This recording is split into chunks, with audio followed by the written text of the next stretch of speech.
Hello mga ka-Insta Review! Usapang loan apps na naman tayo. At alam nyo ba, dumarami ang mga reklamo laban nga sa ilang mga online lending apps dito sa Pilipinas. Hindi lang ito simpleng pangungulit ang ginagawa nila mga ka-Insta Review. May mga reports na tungkol nga sa matinding harassment, yung mga pananakot nila sa iba't ibang mga borrowers, yung mga panghihiya or pamamahiya nila sa mga borrowers nga, at kahit sa mga contacts nila. Kaya nga mga ka-Insta Review, sa video na ito ay i-share ko sa inyo yung 15 na loan apps na talaga naman grabe yung pangaharas, yung pamamahiya at pananakot nila sa mga borrowers. At based na rin ito sa ginawa kong survey sa isang social media account ko. So, nagtanong ako sa mga followers natin kung ano-ano yung mga loan apps na try nila, na subukan nila na utangan, then sobra or grabe yung pamamahiya na ginawa sa kanila or yung pananakot, yung harassment na ginagawa ng mga loan collectors. At maliban nga doon sa survey na ginawa natin sa ating mga followers, ay nag-check din ako sa Google Play Store yung mga reviews ng iba't ibang mga nag-try na umutang sa loan app na ito, at grabe din talaga yung mga comments doon or yung mga reviews na nilagay ng mga borrowers na nag-try na umutang. Pero bago ang lahat mga ka-Insta Review, kung puyat ka na at halatang halata sa iBags, may instant rescue para sa'yo.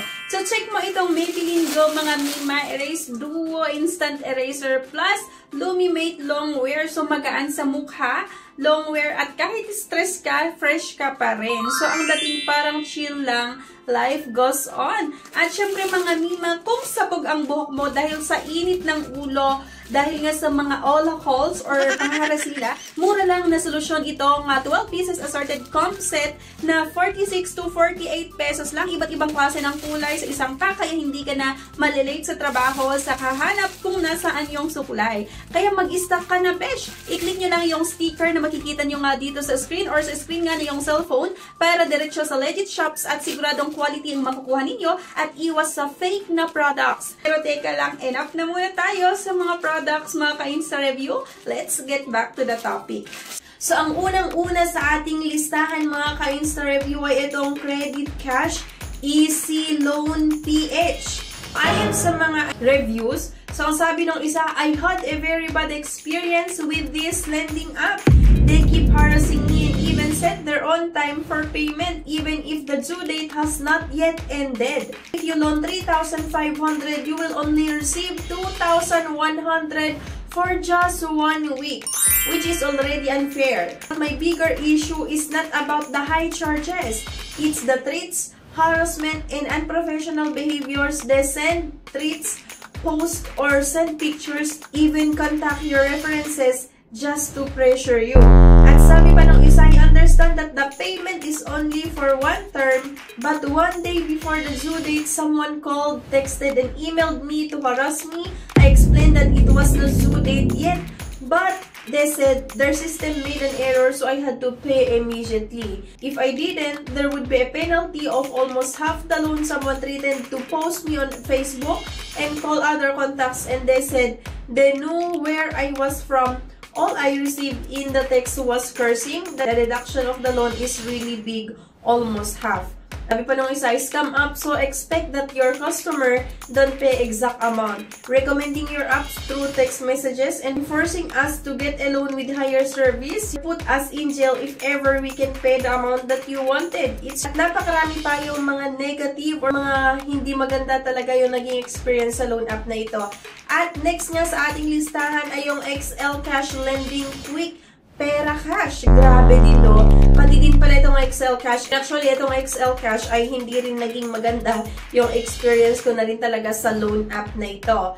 Terrible loan experience. Stay away. I had a very disappointing experience with this loan app.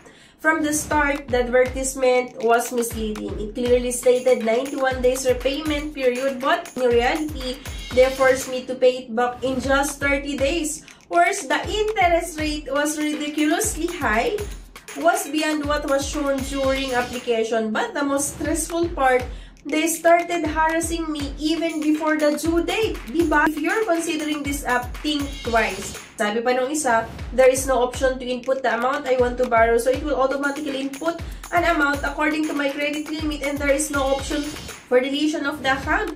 Withholding my personal information, also 33% interest is okay, but the other fees are unreasonable. This is by far the worst loan app I have ever tried. The interest is extremely high, there are hidden charges that don't explain clearly, and the repayment terms are very unreasonable. What's worse is their collectors, diba? Collectors na naman. They are very rude, unprofessional, and harass borrowers even before the due date. They send insulting and threatening messages. And sabi pa nga nitong isa, do not use this app, very high interest with deductions on your loan amount, and they keep harassing you through calls, text, Viber. From 2 days before and on your due date, they even treat you and post your face and ID on Facebook with a scammer alert signage, even if it's not your overdue yet, and after you pay your due, they don't remove it. Diba, so kalain mo yun, nagpo-post pa ng mukha sa Facebook. Ano? So, ayon nga ito sa experience ng isang nag-try nga na umutang. At next nga sa ating listahan, itong instant loan, online easy loan. Napakarami talaga itong mga iba't ibang mga loan app na hindi maganda yung way ng paniningil ng mga collectors. Sabi nga nung isa na nag-try dito sa instant loan, online easy loan, just a warning, don't use this lending app. Sure, you can get the money fast and instantly, but the interest and other fees are really high. The loan period are just 1 week, and once your debt is approaching, they will bombard you with harsh messages and threats. I'm 1 day away with my due date, but they force me to pay the day before. Sabi pa nung isa, the term is only 7 days, but they start threatening borrowers and even contacting your references as early as 2 days before the deadline. That's extremely unprofessional and stressful. On top of that, the interest and service fees are very high. You end up paying much more than what you borrowed. An app is 100% scam. It initially advertised as 0% interest, so I applied. I thought the deductions would be minimal, and it stated that I would receive 8,000 with only small amount deducted. However, when it was processed, the loan was only 1,790, and they did not give me an option. They just put 1,080 pesos only in my GCash account. Don't use this app if you don't want to end up like me. At pang-apat nga itong Pinoy Peso. Grabe din mga ka-interview ha. Pati itong Pinoy Peso ay isa din sa mga nanghaharas sa mga borrower. Kaya kung iniisip mo or pinaplano mo na utangan ito, please lang. So ito nga, it's so easy to apply for this loan. A 7 days due date with 1,500 charge is quite high, but what worse was their customer service. If I could give 0 star, they are very rude. I asked for 1 day extension, but they will just harass you and won't give you option.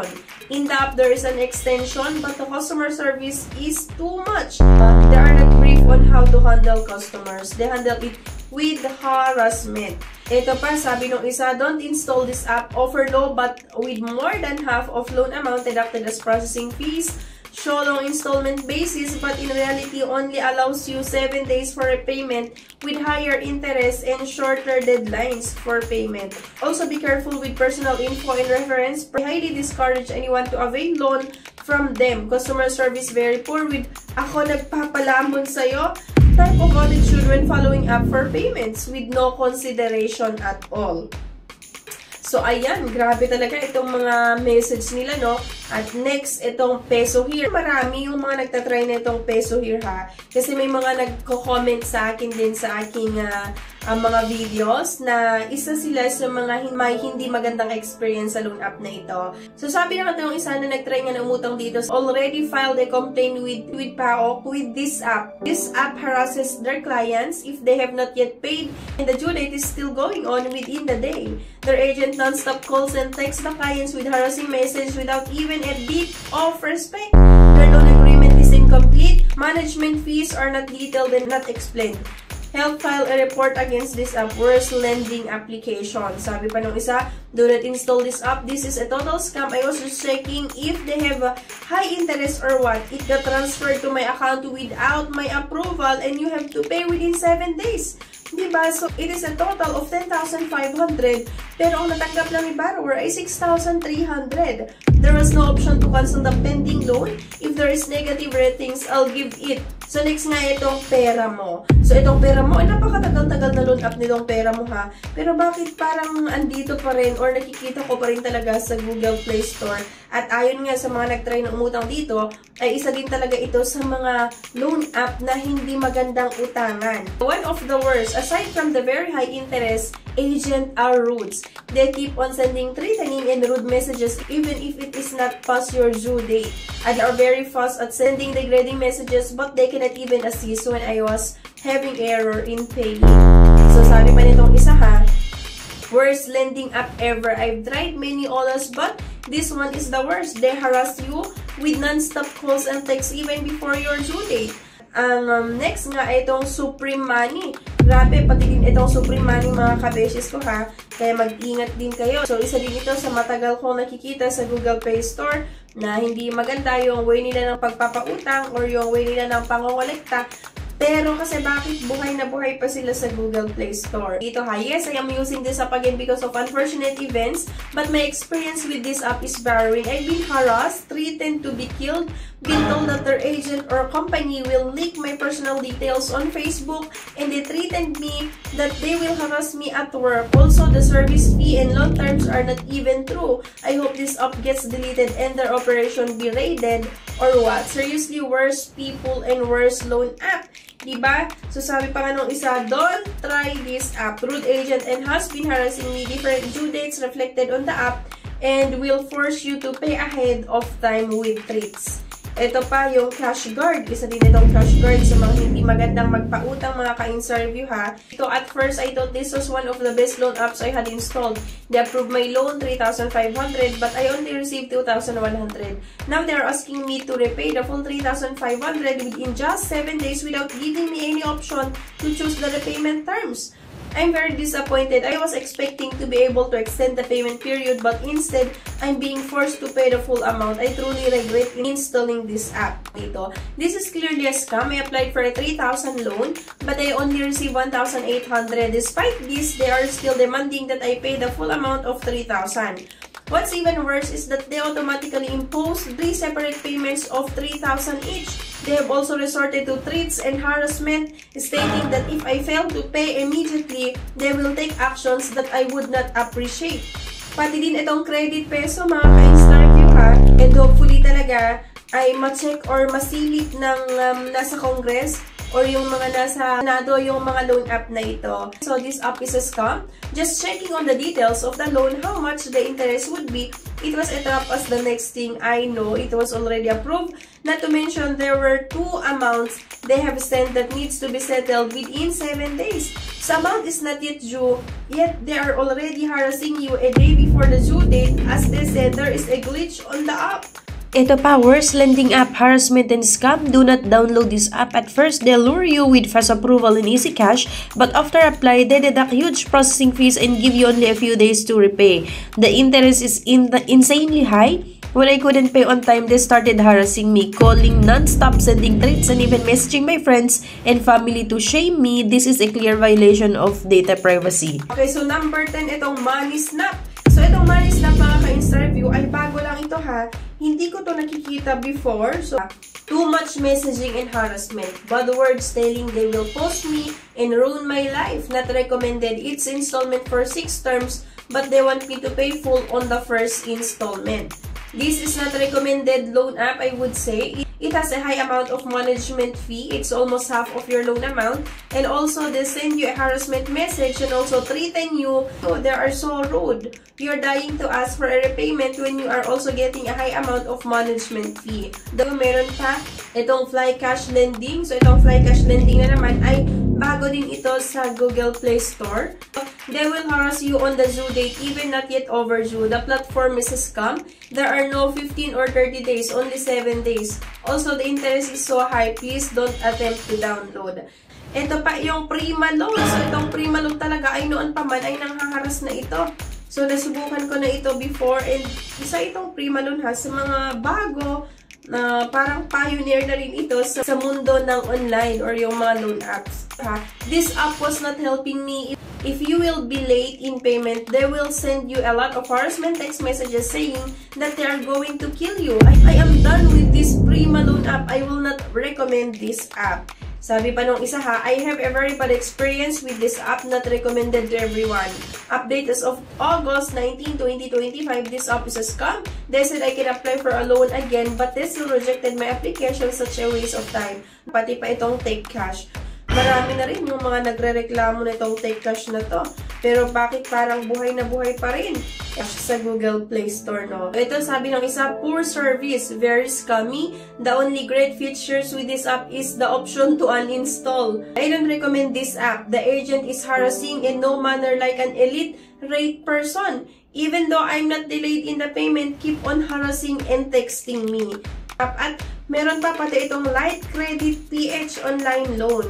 So, itong Light Credit PH Online Loan din ay medyo matagal-tagal na rin siya sa Google Play Store. And the loan app is a debt trap. Though it helps you solve your financial woes when in an emergency situation, the interest rate is very, very high. Days before your due date, you will receive a text message, not a reminder, but threatening and accusing you that you are not going to pay back your loan and they are forced to file legal charges against you. At maging yung Peso House, mga ka-Insta Review, isa din ito sa mga hindi maganda magpautang. Posting my review for a friend, very unreliable app. High interest also and harassment through calls and messages are unacceptable. I have a very good friend in Congress and will surely raise my concern to him. All these lending apps that are fraudulent should be closed down. Sabi ng isa, all who said good about this app are liars. The advertisement of that what woman is a deceit. I am a good payer, yet the app is very annoying and harassing even. Very disappointed app. They are harassing people as long as they don't answer their calls, and even if the debt is not very big, I don't recommend. Got delayed pay once due to an unforeseen emergency, and I already got bombarded with threatening text messages to inflict harm to me and my family. Even a threat of death and posting my private info from their collection team. Typical loan sharks modus. The emotional distress to my family isn't worth it, and the amount I have to pay isn't that much. Grabe ang pangharas sa text, sending lots of threats using different number kahit nakabayad na. Yung top 50 na loan app na hindi nyo dapat pagkatiwalaan, na hindi nyo dapat utangan kung ayaw nyo na grabeng stress ang maranasan nyo sa mga loan app na ito. So, shinare ko lang din sa inyo para mabigyan kayo ng babala, no, na maghanap ng ibang option. So, sa mga susunod na videos ay i-check din natin yung iba pang mga loan apps para ma-share ko sa inyo kung ano-ano yung mga iba pang loan apps na hindi ko nabanggit na hindi maganda yung way nila ng pagpapautang or yung mga loan apps na nanghaharas, nananakot, at yung mga matataas din yung mga charges. Okay? So, yun lang mga ka-Insta Review. Anyway, thank you for watching. Please don't forget to click the subscribe button. Sana i-like nyo din po yung video at huwag nyo kalimutan na i-share. Thank you at see you sa aking next vlog. Bye!